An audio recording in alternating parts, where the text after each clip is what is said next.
As Moldova edged closer towards independence, the attitudes of the government towards Latin script softened, upsetting the industrial workers in the far east of the country, the part that produced the majority of Moldova's wealth. They mostly just used Russian, often to the point of marginalizing the Romanian Latin script. Now the name of the republic is written in three official languages: Russian, Moldovan, which is like Romanian with Cyrillic script, and Ukrainian. But, despite having three official languages, absolute majority in here speaks Russian and, compulsed to speak Russian. It's mandatory. From March to August 1989, a debate over language raged in the Supreme Council of the Moldavian SSR. At that time, many politicians began to orient themselves towards the Popular Front of Moldova, the FPM. By August, Tiraspol, the heart of the industrial East, formed their own movement, the United Council of Working Collectives. They intended to at least keep Russian as a secondary language by using mass strikes to cripple the economy and then make their demands. Later that month, the FPM staged a massive protest. This event, known as the Great National Assembly, succeeded, and the law was passed on August 31st. Mass strikes along the left bank of the Dniester River crippled Soviet Moldova. Nearly 250,000 workers took place in the demonstrations, and it looked to all the world like Moldova was on the brink of civil war. Although Moldova wouldn't become independent until summer 1991, they rapidly approached through 1990. They adopted a flag, a name, Moldova, not Moldavia, and declared that the establishment of the Moldavian Soviet Socialist Republic was unconstitutional. They voted to abolish this state, but wouldn't declare themselves independent for yet another year, creating a sort of confusing limbo. By August 1990, a referendum was held to determine which states wished to remain a part of the Soviet Union. Authorities in Chisinau refused to permit the referendum, but Lukyanov, chairman of the Supreme Soviet of the USSR, reached an agreement with Igor Smirnov, who was the main organizer behind the United Council of Working Collectives. Per this agreement, the 14th Army, at that time commanded by Alexander Lebed, set up a referendum in the areas across the Dniester River and assured the world the results were legitimate. While the Popular Front of Moldova was winning parliamentary elections back to back, the situation seemed dire across the river. Striking while the iron was hot, an impromptu assembly was held in the theater in Tiraspol to declare the independence of the Transnistrian Moldavian Soviet Socialist Republic, or the PMSSR. There's even video of that existing. The Smirnov on the stage by the table with other deputies takes the votes. It was if I'm not mistaken, at 1 p.m. So 35 years ago, a couple of days.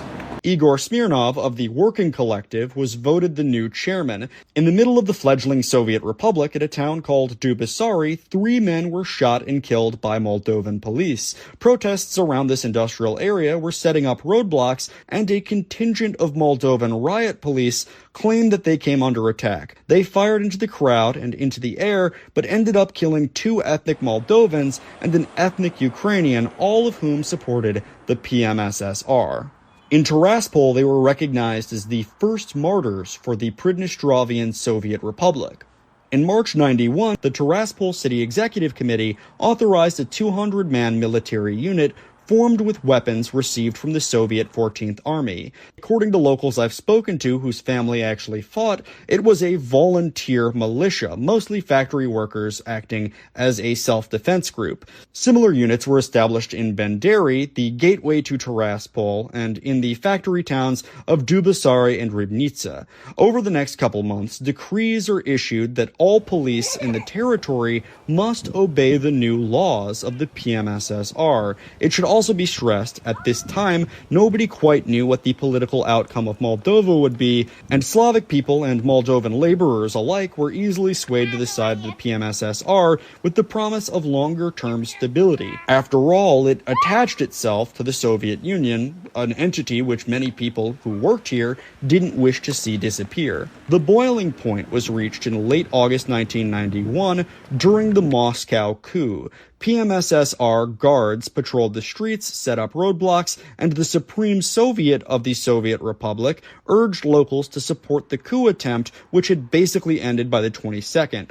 3 days after this, Transnistria dropped the Soviet from its title, but hastily kept their declared borders and flag. Igor Smirnov's title switched from chairman to president, which it would remain for another 20 years. 2 days after the formal declaration, Moldova announced their own independence, partly because of the 91 coup and partly because of the Dniester situation. PMR authorities interpreted the declaration of Moldovan independence as a prima facie assertion that the borders were going to shift back to what they were prior to late 1940. In that sense, they felt that everything across the Dniester would go back to Ukraine. The Chisinau government insisted on keeping the borders drawn by the Soviets after World War II, obviously leading to a criticism that they would be okay with Soviet policy so long as it suited them. Following this assumption that the land was going back to Ukraine, Igor Smirnov and several of his deputies departed to Kiev a few days later to hold a meeting with Leonid Kravchuk. He'd go on to be Ukraine's first modern president and was naturally willing to hear the PMR separatists' demands when they approached him with some of the most productive industrial areas in Eastern Europe. Alas, on his way back from this meeting, Igor Smirnov and several others were arrested by Moldovan police and held in prison. In protest, a women's strike committee led by Tiraspol local Galina Andreeva mobilized in Benderi. They blocked the train station there, a vital link between Chisinau and Moscow. This station also connects to Odessa and at one point was one of the most important regional hubs of transport and commerce. And that railway station was considered to be the most beautiful station on the southern direction of whole Russian Empire. And that railway station was demolished during the Second World War, and this one here right after. So it was built in 1953. And it was built in classic Stalinist empire style, which combines different styles. Nowadays, we do not have these trains for passengers here. They are not passing here. But before that, I remember also the time. So I'm not originally from here. I was born in Volga region in Saratov, which is the name of my city in Russia. And I moved here 10 years ago because my husband he is originally from here. But I remember the time when my husband took this train, which was going from Varna up to Saratov, to my city. So very long way. But I remember that time when it was functioning. To quell the protests and prevent the shedding of blood, the new Moldovan president ordered PMR authorities released, and Igor Smirnov walked free. The war began to take on a new and strange chapter towards the last months of 1991. In September, the PMR government began ordering not just police to obey their commands, which they'd been doing for months, they ordered all Soviet authorities to follow the orders issued in Tiraspol. Soviet officers and NCOs migrated to the comparative safety of Odessa, where they frantically convened for 10 days, announcing their intent to support PMR independence, totally independent of any orders issued from Moscow, at least officially speaking. They also guarded Soviet weapons depots to prevent their seizure by the Republic of Moldova. Immediately following these independent Soviet declarations from Odessa, a police station was captured right here in Ribnica. And from the steps of the Memorial to Glory in Ribnica, you can see over in Moldova a windmill, one of their efforts to move away from the energy supplied by generator plants here in the PMR in Transnistria, or more properly, Pridnestrovia. It's in the northern section of the separatist republic and holds Moldova steelworks, accounting historically for nearly half of the region's GDP. Days later, the PMR captured yet another police station right here in Kamenka. By the middle of the following month, the PMR turned its sights onto Dubasari. That's because everybody knew that Moldova was going to invade in the middle and cut the productive areas off from Tiraspol as they got a stranglehold on the PMR's economy. Weapons were transferred from the 14th Army to local PMR militias, and local businesses were told they were forbidden from banking with Moldovan institutions. We're still here at the Church of Alexei along the banks of the Dniester River. However, we are actually across the Dniester River. So we're looking at Moldova right now, but if I pan out, you can see the house in front of me is just down the hill, and behind it is the Dniester River. Moldova controls both sides, but Russian peacekeepers are actually geographically at the opposite end of the river, just ensuring that no mass Moldovan troop movement takes place. And behind me here is the beautiful ruined church, kept as a monument to the horrors of the Second World War. By the 5th of December, all bridges across the river had been blocked, and Banderi, a frontline town protecting Tiraspol, but on the Moldovan side of the Dniester, was heavily militarized with PMR fighters. It's like, it's like a thing.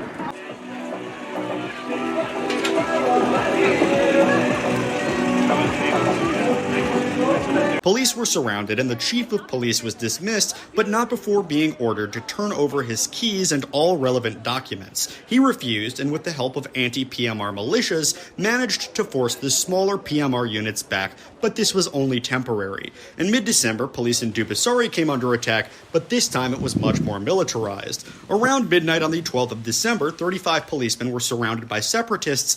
As the PMR militias laid siege to their headquarters, reinforcements were called in from Chisinau. These reinforcing cops were ambushed with Bren guns, and 4 officers were killed on 13 December. Not 2 weeks later, the Soviet Union dissolved, but throughout 1992 in Moldova, the fight continued as the PMR approached a new strategy of simply threatening police to follow orders or leave. By March, Moldova was a member of the United Nations and authorized military action against the PMR. However, contingents of Russian Cossacks, local very heavily armed militias, and the 14th Army meant that they stood very little chance. Meanwhile, tensions were heating up in Gagauzia, and Moldova knew it couldn't withstand a war on 2 fronts. From June 19 to 21, 1992, the Battle of Banderi took place, and the result was a victory for the PMR, a victory that stands out in the heart of the people who live there as a prideful moment.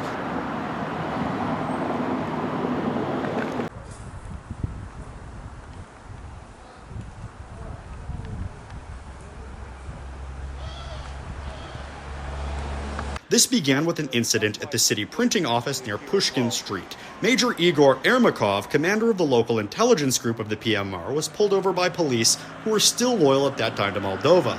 According to Moldovan reports, he and his driver were ordered to lay down their guns and told they'd been placed under arrest. As he was stepping out, again according to pro-Chisinau police, separatists ambushed them and began to fire automatic weapons. Hearing these shots, a detachment of the pro-PMR 2nd Bender Battalion arrived to sort out who'd fired the first shot, but opened fire on police. Again, this is according to the police. The police fired back, killing some battalion members, and quickly withdrew from Banderi, demanding immediate military intervention. Very quickly, 1,200 militiamen supporting the PMR, aided by Cossack volunteers, laid siege to the local police station on the outskirts of town. Rockets were fired, and Moldovan sources were now claiming that many innocent people died in the rocket barrages. Another Moldovan claim is that a mortar then struck near a kindergarten event taking place at the Palace of Culture. More pro-Russia sources describe the shooting as a simple pretext for moving Moldovan troops into town. They point to multiple witnesses on Pushkin Street who claimed that several to a dozen Moldovan policemen surrounded the major as he prepared to get into his easily identifiable car. Easily identifiable because it was a Moscovich car with a 4 Pridnestrovia sticker on it. Major Ermakov was transporting newspapers from a printing house to distribute them to his militiamen, the title of the paper corresponding to the sticker on his car. This all happened around 5 p.m. Locals then claim a trigger-happy cop fired an automatic gun into the air during the arrest and began to threaten the major and his driver. A crowd began to gather, demanding to know what the charges were. Police, according to the PMR, made death threats and for the next hour worked to transport copies of the newspapers from the office of the major to their vehicle where they could tote it off and destroy it. On their way back to the station, they passed by the Palace of Culture, which they mistook for a protest, one of them firing a mortar close by and probably injuring several people in the process. About an hour passed from the arrest of the major for distributing propaganda to this mortaring event. During that hour, picketers had gathered in front of the police station and the Palace of Culture right here. Police quickly realized that they hadn't fired at protesters, but only in view of them. The firing had actually taken place towards a celebration for school graduations that was taking place in front of the Palace of Culture. It hadn't been a direct hit, but it looked very bad on them, and now they were worried about being shot and dragged through the streets. To intimidate the crowd and make a hasty escape, the police fired over their heads, but naturally, as you can expect, this angered the crowd and more people began to show up in front of the police station. After a hasty egress, with the major in tow, militiamen began taking shots at the building in order to free him. This is the main body of the narrative put forward at the incident at the printing house by PMR sources. In any event, the police were now claiming that they went straight from Pushkin Street's printing house to the station, where they were met with gunmen who ambushed them from the station's gates. A Transnistrian source reported that PMR militiamen were attracted to the crackle of gunfire which they heard from their guard barracks at Storoho Street. When they approached the station to ask what was unfolding, they claimed they were ambushed by cops and forced to take cover positions. This Transnistrian source also reports a mortar being dropped near the Palace of Culture about 10 minutes after this shootout between militiamen and police, casting doubt on the narrative that police randomly fired at the Palace of Culture as they passed by. It seems like there was an incident at the Pushkin Street printing house. Both sides began to antagonize each other, and the mortaring of the Palace of Culture took place more or less in the middle of an exchange of gunfire. And we have 3 official languages, and we were living peacefully during the cycles here in this territory, speaking all these languages, and the common language all the time was Russian. Yeah? So all the subjects, they are done in Russian here in school, for example, and of course official languages, they are learned by the students during their study in the schools, by choices of parents for kids, of course. So that's how the conflict has started, because for our local people it was considered that law on language, because starting from that time in Moldova there was only one official language, Romanian, Moldovan, at that time, with written in Latin, not in Cyrillic like it was here. And for us it was a very discriminative law, so our people, they didn't want to be a part of Moldova and then to join Romania. That was the aim of Moldova at that time, and partially also today they have these ideas to create a common state. So that's how it started. And actually there was another reason. Moldova didn't want to lose this, let's call it piece of cake of Transnistria. Why do I call it like this? Because 80% of all industries were concentrated here in Transnistria, of Moldova, of the state. Because Moldova is mainly an agrarian country. So it was their first plan to divide the country in two, and that's why they entered in Dubasara region. It's in the middle of the country. And they wanted to take one part and then another. We need to tell that we didn't have here any army on our own, so we used to have the common army, which was in Chisinau, and we were there. So it took our local people about several months to reproduce their own arms and even tanks. I just want to show you the pictures how bizarre tanks were made here. You'll see them. So this is the picture of the tanks. Wait, so people made them like themselves? Not themselves, but with the help of industries which were very well going here. This is during the Civil War. Yes. Later on the 19th, at around 9 p.m., Romanian nationalist volunteers were bussed in from the FPM political party. According to PMR sources, they arrived shortly before armored vehicles from the military and either rammed through the PMR barricades or fired at them until they broke up. According to Chisinau, panicked Ministry of Interior volunteers loyal to the Republic of Moldova arrived from Varnita to aid the policemen whom they thought were under siege. A small convoy of APCs entered town through this street. They fired on on the barracks of the PMR guards, at that time a 5-story building. This was between 6 and 7 p.m. As the evening set in, the Benderi City Executive Committee came under siege from the Moldovan military and Romanian paramilitaries. To this day, it remains a government office, but one side of the building has been left untouched as a reminder of the uprising. The Executive Committee in Benderi believed the plan was to sever radio communication between themselves and Tiraspol. This would have made a clear road to the PMR's capital. Once you take out Benderi, the river is open and it could be easily mortared. Before their radio was destroyed, they put out a call to all militia units claiming they were under very heavy fire from Moldovan police and paramilitaries in the center of town and demanded an immediate massing of troops right around their building. By the morning of the 20th, Moldovan troops claimed they had Benderi mostly under control. The only areas they didn't have pinned down were the Executive Committee building, the Russian military headquarters, and the printing house where this whole incident began. Russian tanks moved in from Tiraspol but were stopped on the bridge over the Dniester, and rebels in Benderi continued to target military and police. Throughout the day, other attacks continued throughout the PMR on Moldovan state forces, allowing Russian tanks to move in from Tiraspol. Under these tanks' protection, the Cossacks and volunteers, along with the 14th Army Russian troops, were then able to take the city. Throughout the day, the city was bombed from Tiraspol, and the 14th Army Council issued an ultimatum to Moldova's forces to leave the town. By that point, Chisinau controlled only a small area around the police station and a few suburbs in the south of the city. Moldova had resorted to shelling PMR positions from Suvorov Mountain, which was, interestingly enough, used in the War of 1812 to shell Bender Fortress and seize it from the Ottomans. The Moldovans weren't so lucky this time. Scattered fighting, shelling, and sniper fire continued for weeks, and the Moldovan government tried more than once to bomb the bridge over the Dniester. By this time, Cossacks were driving improvised armored vehicles and patrolling the city.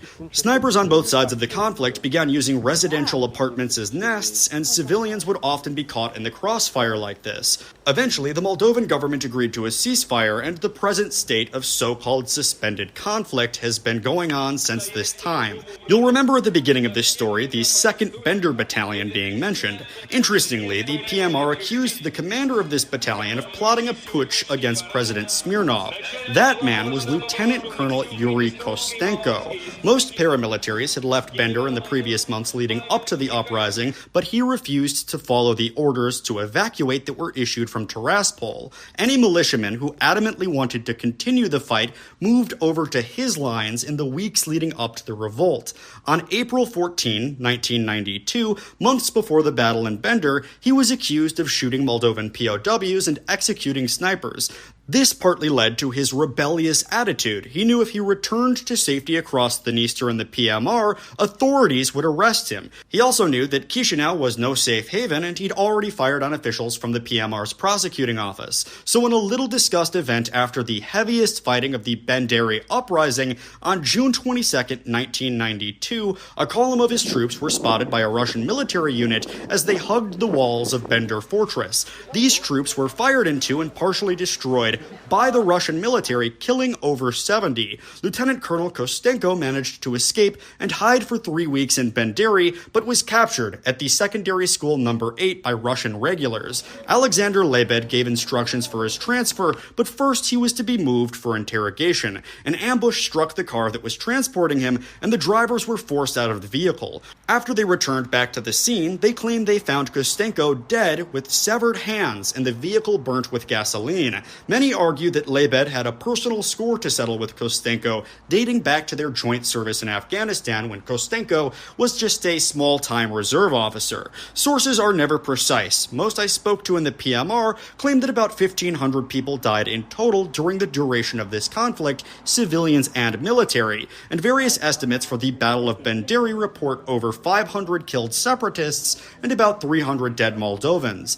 After this battle, they signed the peace agreement, and we have the state of so-called suspended conflict. And since then, it's been pretty decent in terms of not having any breakouts of violence. Now you know how Transnistria came to exist, so hopefully you can understand the reasonings of both facets of the conflict.